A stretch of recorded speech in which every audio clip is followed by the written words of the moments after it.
యాదాద్రి భువనగిరి జిల్లా చౌటుప్పల్లోని అమ్మా నాన్న అనాథాశ్రమంలో ఆశ్రయం పొందుతున్న సత్తయ్య అనే అభాగ్యుడు వారి సొంత వారి చెంతకు చేరుకున్నాడు.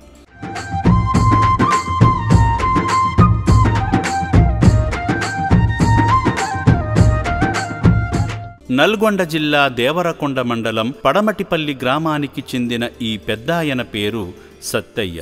అతను చెప్పిన వివరాల ప్రకారం పడమటపల్లి గ్రామానికి తీసుకువెళ్లగా సత్తయ్య తమ్ముడి కొడుకు గుర్తుపట్టి సత్తయ్య కొడుకుతో ఫోన్ చేసి మాట్లాడించాడు.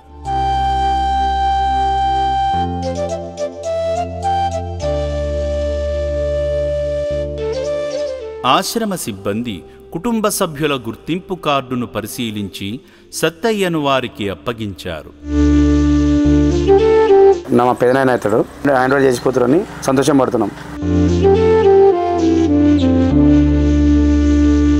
సత్తయ్య లాంటి ఎందరో అభాగ్యులు అమ్మా నాన్న అనాథాశ్రమంలో జీవిస్తున్నారు. వారు కూడా సొంత వారి చెంతకు చేరుకోవాలని రక్షణాలయం కోరుకుంటుంది.